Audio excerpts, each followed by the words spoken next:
I achieved A stars in my mock exams and A stars and A's in my final exams, so I'm sure that when you follow these steps, you will achieve them too. If you apply these things before sitting your mock exams, I'm sure that the final grades are gonna be your predicted grades. If you have already had your mock exams, it's still not too late to apply these things to smash your real exams. I will start with the most important thing that you have to apply when you're revising during your mock. The first thing is not to revise in a chronological order. If you can take away just one thing from this video, it's definitely this step. I'm sure you have heard at least once about Pareto efficiency or 20-80 principle, which says that 20% of your efforts lead to 80% of your results, and the same goes for your mock exam revision. The reason why you should not revise in a chronological order is that naturally you remember the best things you studied first. Each time you start revising, you start from the beginning, so you saw the topic 1 the most often. So I'm sure when you sit down after 10 revision sessions and you again start with the topic 1, you will know it and you will feel, okay, I know this. And then by the time you come to the chapter 6 you really struggle with, you will be too tired, you will need break, you will need a snack, and your revision will end. So what has been the goal? What has been the result of your study session? Have you achieved anything? Or have you just revised what felt comfortable, and that's just because you revised in a chronological order? So what you should instead do is to focus on things and specific topics that you struggle with. So next time you'll feel tempted to start again from the beginning, don't do it. Just move on to the parts you struggle with and start with your revision of that. As I mentioned in my previous video, when revision is hard, that's when we are learning and growing. So instead of going through easy stuff, turn a couple of pages and start with something you really struggle with. Another thing I wish I did more often when I was revising for my mocks is changing subjects as you revise. This means that instead of studying maths for the whole day, one day, and then biology the next day, and then physics, and then repeat, try to create a block of several study sessions during the day when you're gonna change subject. When you start with maths in the morning, then do some physics in the afternoon, then in the evening do another session of your third A level. What this is gonna do is that your brain is gonna remember the information better. Because as we just study one thing for too long, we'll realize that our brain is no longer after a while able to process more. So we need this time gaps when we don't study that subject. It does not mean we should stop studying at that time, we should take another subject to look at. And this gap allows our brain to take some time off the subject and to learn it. Because we are not actually learning when we are learning, but when we take rest and when we don't study that subject. The third advice can be obvious, but I really need to mention it, and that is to practice. Because without practice, just with theory, you are not gonna pass your exams. It's really beautifully written in the textbook and you think you understand it, and then you open the paper, you sit down and you're like, what should I do with it? The answer is simple, and it is to practice more and more and more. The more papers you practice, the better you're gonna get. Even if you make the same mistake over and over again and you feel really frustrated and you're telling yourself that how can I make the same mistake over and over again, it is just a matter of time. So if you start early, which I'm gonna talk about soon, then you will have plenty of time to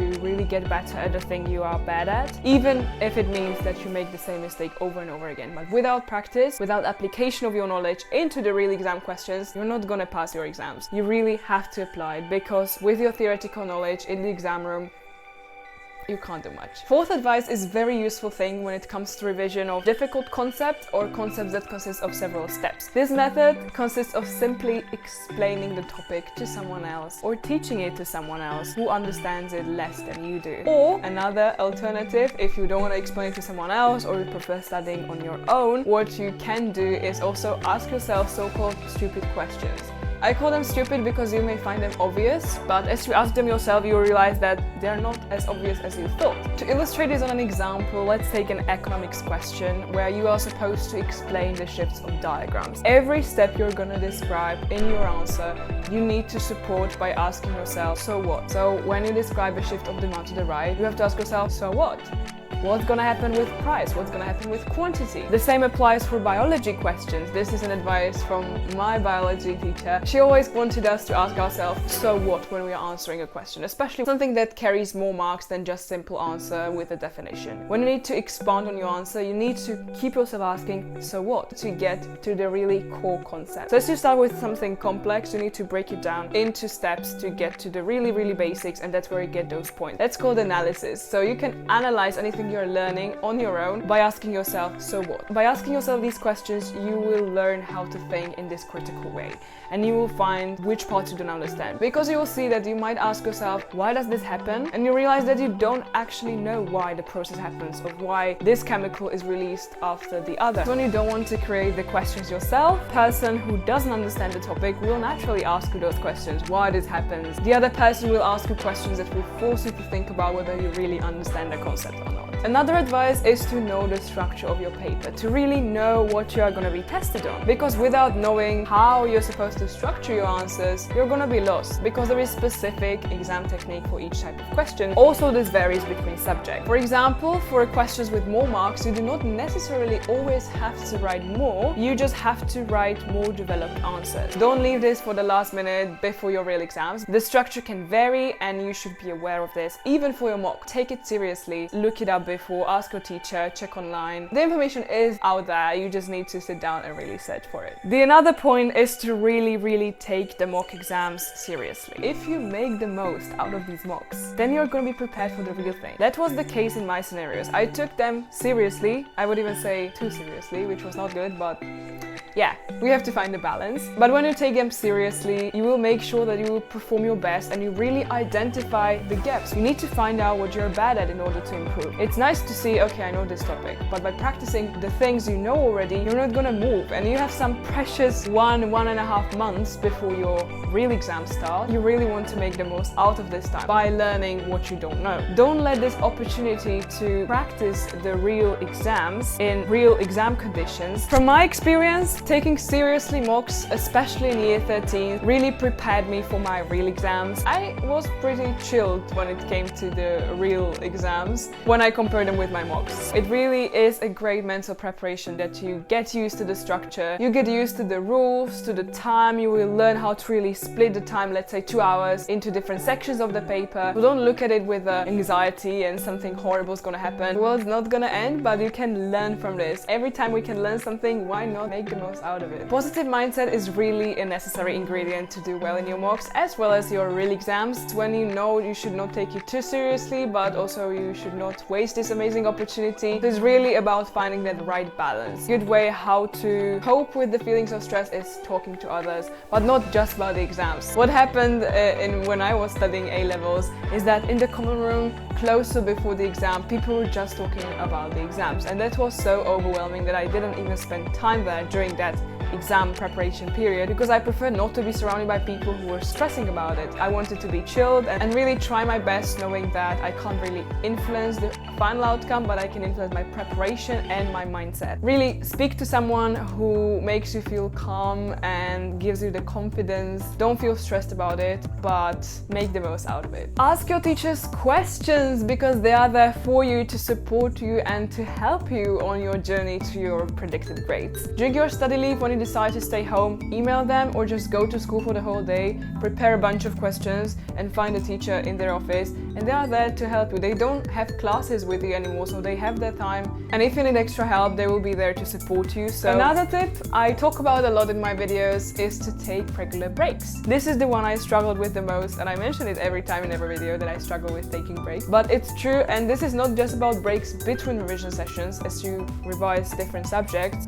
but also in general. It is completely okay to take a day off. When you study the whole week and then the whole weekend and then again and again and again, and it is a cycle, you will soon burn out. You need some time off and even days off. And even when your friends are, okay, let's study today, and you see the negative consequences on your health from studying too much, then take some time off. Really listen to your body, not to your friends. Plan your time around so you really incorporate some regular breaks and time off without forcing your brain to really constantly focusing on the content, because it's a long time since your first mocks to your final exams. It's a half a year, and are you gonna stress about everything all day long, every day? No, you wanna take some time off, have fun with your loved ones. Of course, you need to revise, but from time to time, just close everything and decide to take really half a day break, whole day break, and it's really gonna boost your revision session. The day off is gonna completely transform your whole revision session after. The next step is crucial for your success in your mocks, and that's it, to prepare all your revision material as you go along. Do not leave it for last minute. All your flashcards, summaries and revision notes should be done by the time your mocks come. If you make your revision materials as you go along, you will be well equipped for your real thing, but if you procrastinate on making these revision materials, you will realize that it's just too much and you're not going to do anything because it's going to be overwhelming, and you will rather focus on the most important things than making summary notes. But when you do your summary notes and revision material and anything that can help you with, of course, efficient revision techniques, then you'll come to a point where you will have plenty of materials you can use for your revision. So you will not have to think about what you're going to revise, how you're going to revise, what are you going to use for your revision, because you will already have everything ready. One pile. It's good to have separate folders for each subject, so you have it nicely divided, and you can start your revision with knowing that you got everything you need for a success. Really trust me that before your real exams there will be no time to create revision materials. You really want to spend the last couple of weeks revising, not making revision materials. So please do them as you go along, and you will be well equipped for anything that comes. Another thing that makes or breaks your revision session is to have a study plan. A study plan or any sort of schedule for a week or at least a day, so you have a clear goal in mind before every revision session. I made a whole video about it, how to make every revision perfect, or at least approach to perfection. You can watch it up here. What's really important is that you follow this advice and really plan with a clear goal. As I'm mentioning in the video, you are not revising chapter 6, because what does it mean, chapter 6? There can be 100 different concepts, right? So you're revising the topics of chapter 6, and you need to break it down and really identify what you're going to focus on during your revision session. Because there can be one huge topic that takes you 5 revision sessions, and that can be a small topic, but you can get a really nasty question on that small topic. And that can take you just an hour to study, one revision session. So it's really important that you plan this ahead. As your revision starts, you already should have some sort of plan. Of course, you can adjust based on how difficult the topic is, but the basic plan should be there, or at least in the morning after you wake up. Reviewing your mistakes is definitely the most impactful change that you can make to your mock exam preparation that's going to completely transform your final grade. The reason for this is that our brain learns after seeing the same thing over and over again. But if we make a mistake in question 3 in paper 1 in biology, and then we throw the paper away after it's done behind our back and do not worry about it at all, I can guarantee you that that question will come up, and then you'll be sitting in the exam room thinking, oh, I knew I did this question, but I don't know how to work it out. The solution is very simple, and it's reviewing what you have already covered. But not in a way, as I mentioned in my point 1, revisiting the same materials, the same chapters, the same concept, but I'm talking about reviewing your mistakes. When you review a mistake, you will be less likely to do the mistake again. Try this yourself. When you make a mistake in one of the questions, do the same question again the next morning. There is a chance that you will probably make it wrong again. Why? Because you have not learned it. That means you have to go back, look at the underlying concepts in that questions, learn those concepts, go back again, do the question, and then leave some gap, let's say 2-3 days, and then do the question again. If you didn't make it right, well done. You know how to do the question and you can move on and start the new paper you really wanted to start 3 days before. However, if you again made a mistake, then you again have to go back and really identify why you are making the mistake.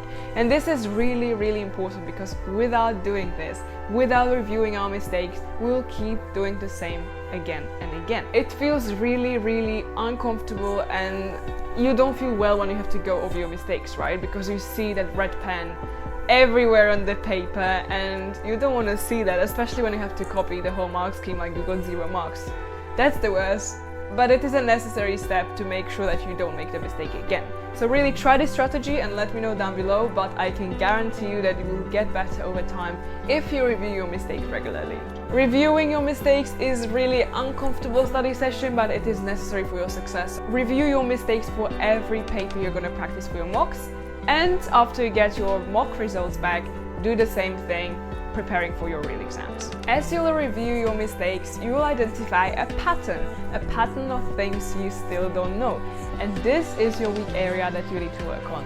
not all concepts from chapter 6, not the formulas from chapter 9. No, you have to work on your weaknesses. Even though it hurts, even though it feels like, nah, I should not do this, that's why you should do it, because it doesn't feel comfortable. So when you get that feeling that I don't want to do this, it means you should do it because it's good for you. By identifying these weak areas and focusing on them, you will make sure you will not make that mistake on your final exam. And I'm really telling you that this helps. Visualizing your success is another important thing you need to do if you want to score well. This is linked to the point about positive mindset I mentioned earlier, but really when you focus on the good result that we open the exam paper and you see those A stars and A's, I can tell you that there is some truth in that. Whereas when you will be still worried about what if I open it and I get C's and I need to get at least B's to get accepted to my dream university, then there is high chance that you're gonna get those B's and C's. The really crucial thing here is to visualize your success and think in a nice positive way. Positive visualization can reduce your anxiety and increase your confidence leading up all the way to your final exams. When you start with this positive mindset, positive attitude and positive visualization and affirmation during your mocks, by the time you come to your real exams, it's gonna be a natural thing for you. As an A-level student, there is a lot to juggle. It is not just about preparing for your mocks or final exams, it is also about part-time job, extracurricular activities, wider reading, volunteering, university application. There is so much we need to do as students. My point is to remain flexible, meaning that life is unexpected and it can change very quickly, and you should plan even for these unforeseen situations, which means planning with these unforeseen possibilities in mind. Therefore, you should plan the end of your revision sessions at least 2 to 3 weeks before your final exam. By creating this buffer time, you will make sure that if anything happens during your revision period, you can still move it a little bit in your schedule and still manage to cover everything you need. That's it for today's video. I hope you liked it. I hope you learned something new that you can apply to your revision for your mocks or for your final exams. If you like this video, please give it a thumbs up and subscribe. And I really wish you all the best, and I'll be looking forward to seeing you next time. Bye!